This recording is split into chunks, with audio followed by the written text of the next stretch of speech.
Hello friends, in this video, we will cmainter costmanagement அடுத்த ஒரு illustration பார்க்குறோம். Topic marginal costing. A company produces and markets industrial containers and packing cases. Due to competition, the company proposes to reduce the selling price. If the present level of profit is to be maintained, indicate the number of units to be sold. If the proposed reduction in selling price is 5%, 10%, 15%. And additional information. Present sales turnover 30,000 units, value 3 lakh. அப்போ ஒரு யூனிட்டுக்கு எவ்வளோ value நமக்கு பார்த்துடலாம். 3 lakh divided by 30,000 equal to ₹10. ஏன்னா நமக்கு வந்து மொத்தமாக வந்து வேல்யூ தெரிஞ்சிருச்சு, யூனிட்ஸ் தெரிஞ்சிருச்சு. அதே மாதிரி வேரியபிள் காஸ்ட் 30,000 யூனிட்ஸ், டோட்டல் 1,80,000. அப்போ இதுக்கும் நமக்கு பெர் யூனிட் எடுத்துடலாம். 1,80,000 divided by 30,000 equals ₹6. அப்புறம் ஃபிக்ஸட் காஸ்ட் கொடுத்துட்டாங்க, நெட் ப்ராஃபிட் கொடுத்துட்டாங்க. நமக்கு என்ன கேட்குறாங்க, ஒரு கம்பெனி வந்து இண்டஸ்ட்ரியல் கண்டெய்னர் சேல் பண்ணிகிட்டு இருந்திருக்கு. ஹெவி காம்படிஷனால் என்ன பண்ண வேண்டிய கட்டாயம் ஆயிடுச்சு, அதோட செல்லிங் ப்ரைஸை குறைக்க வேண்டிய நிலைமை ஆயிடுச்சு. எவ்வளோ குறைக்கிறாங்க? இப்போ 3 கேஸ். ஃபஸ்ட்டு கேஸில் 5% குறைக்குது, செகண்ட் கேஸில் 10% குறைக்குது, அண்ட் தேர்ட் கேஸில் 15% குறைக்குது. இப்போது நமக்கான டோட்டல் கான்ட்ரிபியூஷன் எவ்வளோன்னு கண்டுபிடிக்க சொல்கிறாங்க. அது நமக்கு மேட்டர் இல்லை. அவங்க கேட்குறது வந்து number of units to be sold, எத்தனை யூனிட்ஸ் வந்து நம்ம சேல் பண்ண வேண்டியது இருக்குது அப்படின்னு சொல்லி நமக்கு வந்து கேட்குறாங்க. ஸோ இதுக்கான நமக்கு ஃபஸ்ட்டு என்ன பண்ணணும், இதுக்கு கான்ட்ரிபியூஷன் கண்டுபிடிக்கணும். கான்ட்ரிபியூஷன் நமக்கு வந்து கண்டுபிடிக்கிறதுக்கு என்ன பண்ணுவோம், ஃபார்முலா என்ன, sales minus variable cost. Sales வந்து நம்ம இப்போ கண்டுபிடிச்சி வச்சுருக்கிற சேல்ஸ் வந்து ₹10. அதில் நம்ம என்னென்ன பார்க்க போகிறோம்னா 5% ரிடக்ஷன்னா எவ்வளோ, 10% ரிடக்ஷன்னா எவ்வளோ, 15% ரிடக்ஷன்னா எவ்வளோன்னு பார்க்குறோம். ஸோ ஃபஸ்ட்டு கேஸுக்கு 10 மைனஸ் 5%, அப்போ என்ன வேல்யூ வரும், 9.5.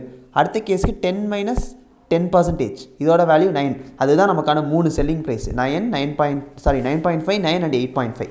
இது நமக்கான செல்லிங் ப்ரைஸு. வேரியபிள் காஸ்ட் நம்ம என்னென்னு கண்டுபிடிச்சிட்டோம், ₹6ன்னு சொல்லி கண்டுபிடிச்சிட்டோம். எல்லா கேஸ்லேயுமே அதே 6 தான். ஸோ நமக்கு ஃபார்முலா என்ன, sales minus variable cost. 10 minus 6, 9.5 minus 6, 9 minus 6, 8.5 minus 6. இதுதான் நமக்கான 4 கான்ட்ரிபியூஷன். கான்ட்ரிபியூஷன் வரைக்கும் எல்லாருக்கும் கிளியராக புரிஞ்சிருக்கும். ஆனால் நமக்கு கேட்குறது என்னது, நம்பர் ஆஃப் யூனிட்ஸு. ஸோ நமக்கு வந்து இந்த ப்ரெசன்ட் லெவல் ஆஃப் ப்ராஃபிட்டை மெயின்டைன் பண்ணணுன்ட்டாங்க. விச் மீன்ஸ் நம்ம என்ன தான் வந்து செல்லிங் ப்ரைஸை குறைச்சாலும் 50,000 ப்ராஃபிட் எனக்கு வேணும், நீ அதுக்கு தகுந்த மாதிரி நம்பர் ஆஃப் யூனிட்ஸை அதிகமாக்கிக்கோ அப்படின்னு சொல்கிறாங்க. இப்போ ஃபஸ்ட்டு கேஸில் நம்ம ₹10 செல்லிங் ப்ரைஸ் வச்சோன்னா நம்மளால் வந்து 30,000 யூனிட்ஸ் சேல் பண்ண முடியுது. அப்போ நமக்கு 50,000 ப்ராஃபிட் கிடைக்கிது. எனக்கு இதே 50,000 ப்ராஃபிட் தான் வேணும், அதை நீ மாற்றக்கூடாது, ஆனால் நம்பர் ஆஃப் யூனிட்ஸை மாற்றிக்கோங்கிறாங்க. அதனால நம்ம என்ன பண்ணுறோம், ப்ராஃபிட்டு 50,000 மாறக்கூடாது. அதே மாதிரி என்ன மாறாது, ஃபிக்ஸட் காஸ்ட் வந்து எவ்வளோ சேல்ஸை குறைச்சாலும் மாறாதுன்னு சொல்லி நம்ம ஏற்கனவே பார்த்துட்டோம். அந்த ஃபிக்ஸட் காஸ்ட்டும் மாறாது. டிவைடட் பை நமக்கு வந்து இதுக்குன்னா எவ்வளோன்னு தெரியும், 30,000 யூனிட்ஸ்னு தெரியும். அப்போ கான்ட்ரிபியூஷன் 3.5 இருந்துச்சுன்னா எவ்வளோன்னு ஒரு கேஸு, அடுத்து அதே 50,000 ப்ராஃபிட்டு, அதே 70,000 ஃபிக்ஸட் காஸ்ட்டு. ஆனால் கான்ட்ரிபியூஷன் ₹3 இருந்தால் எவ்வளோ, அடுத்து 50,000 அதே ப்ராஃபிட்டு,